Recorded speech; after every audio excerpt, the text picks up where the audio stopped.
في القلب مشاعر أخفيها قد أشرقت الشمس عليها عن خطط لم أعبأ فيها ستكون بأيامي فرق. Assalamualaikum warahmatullahi wabarakatuh.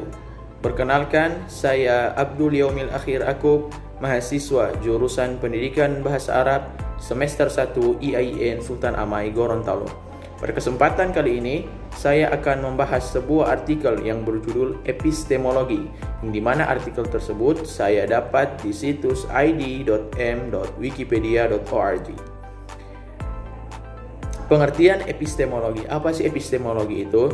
Secara bahasa, epistemologi terdiri dari dua kata, yaitu episteme dan logos, yang dimana kata tersebut berasal dari bahasa Yunani, episteme yang berarti pengetahuan, dan logos yang artinya diskursus. Epistemologi adalah cabang dari filsafat yang berkaitan dengan teori pengetahuan. J.F. Ferrier menciptakan epistemologi dalam bentuk ontologi untuk menetapkan bahwa epistemologi merupakan cabang filsafat yang bertujuan untuk menemukan makna dari pengetahuan dan menyebutnya awal yang sesungguhnya dari filsafat. Kata ini setara dengan konsep Wissenschaftslehre yang digunakan oleh filsuf Jerman Johann Fichte dan Bernard Bolzano untuk proyek-proyek yang berbeda sebelum digunakan kembali oleh Husserl. Para filsuf Prancis kemudian memberi istilah epistemologi dalam makna yang sempit sebagai teori pengetahuan. Di antaranya Emile Meyerson yang membuka karyanya Identitas dan Realitas yang ditulis pada tahun 1908 dengan catatan bahwa kata kemenjadian setara dengan filsafat ilmu pengetahuan. Epistemologi mempelajari tentang hakikat dari pengetahuan, justifikasi, dan rasionalitas keyakinan. Banyak perdebatan dalam epistemologi berpusat pada 4 bidang, yaitu yang pertama, analisis filsafat terkait hakikat dari pengetahuan dan bagaimana hal ini berkaitan dengan konsep-konsep seperti kebenaran, keyakinan, dan justifikasi. Yang kedua, terkait dengan masalah skeptisisme. Yang ketiga, sumber-sumber dan ruang lingkup pengetahuan dan justifikasi atas keyakinan. Dan yang terakhir, kriteria bagi pengetahuan dan justifikasi. Epistemologi membahas pertanyaan-pertanyaan seperti apa yang membuat kebenaran yang terjustifikasi dapat dijustifikasi?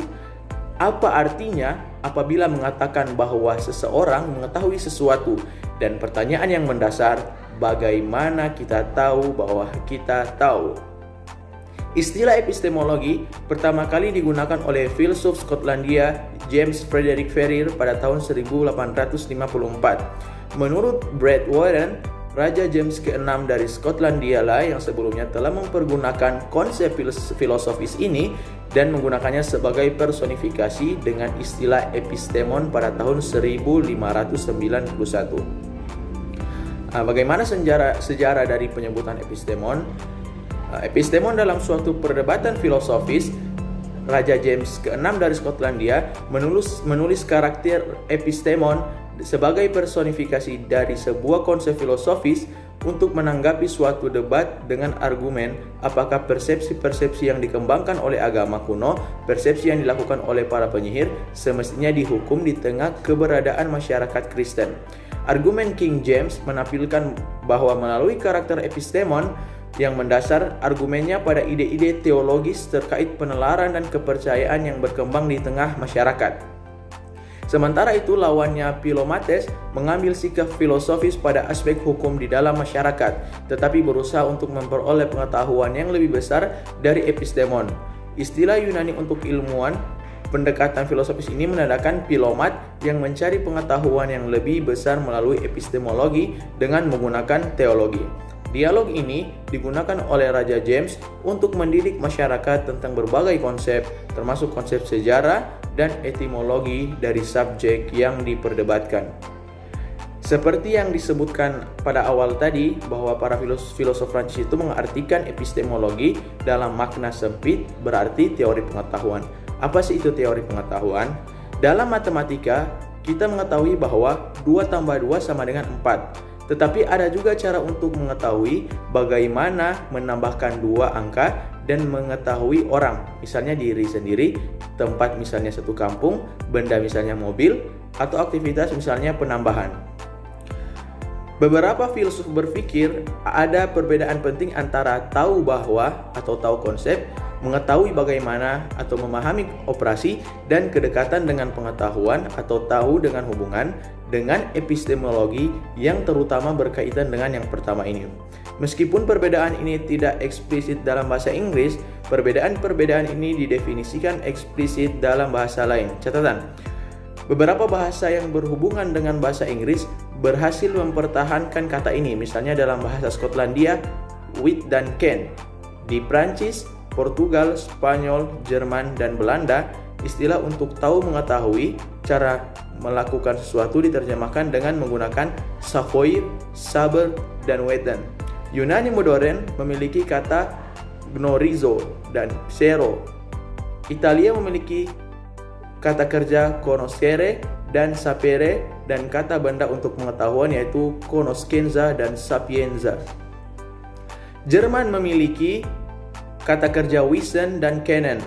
Wissen menyiratkan mengetahui sebuah fakta, dan kennen menyiratkan mengetahui dalam arti mengenal dan memiliki pengetahuan kerja.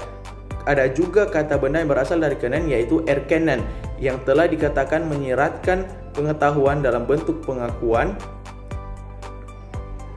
Kata itu sendiri berarti proses. Anda harus pergi dari suatu negara ke negara lain, dari suatu keadaan yang tidak erkennen untuk sebuah negara yang bererkennen.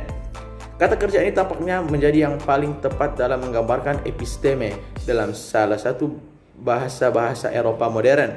Maka dalam istilah Jerman, hal ini disebut sebagai Erkenntnisteorie. Teori interpretasi dan makna linguistik ini tetap kontroversial hingga saat ini.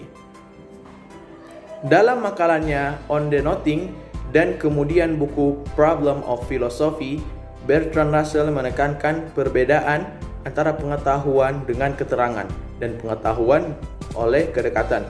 Gilbert Ryle juga dikreditkan dengan menekankan perbedaan antara mengetahui bagaimana dan mengetahui dalam, the concept of mind. Dalam Personal Knowledge, Michael Polanyi berpendapat mengenai relevansi epistemologis pengetahuan dan bagaimana pengetahuan itu dengan menggunakan contoh dari keseimbangan yang terlibat dalam mengendarai sepeda. Ia menunjukkan bahwa pengetahuan teoritis dari fisika yang terlibat dalam menjaga dan bahwasanya adalah penting untuk memahami bagaimana kedua hal ini terjadi dan bekerja. Contoh ini pada dasarnya sejalan dengan pendapat Ryle yang menyatakan bahwa kegagalan untuk mengakui perbedaan antara ilmu dan pengetahuan mengarah pada satu regresi yang tak terhingga. Oke, demikianlah pemaparan dari saya. Semoga dapat bermanfaat. Lebih dan kurangnya saya mohon maaf. Wabillahi taufiq wal hidayah. Saya Abdul Yaum Akub, mahasiswa jurusan Pendidikan Bahasa Arab, mengucapkan banyak terima kasih.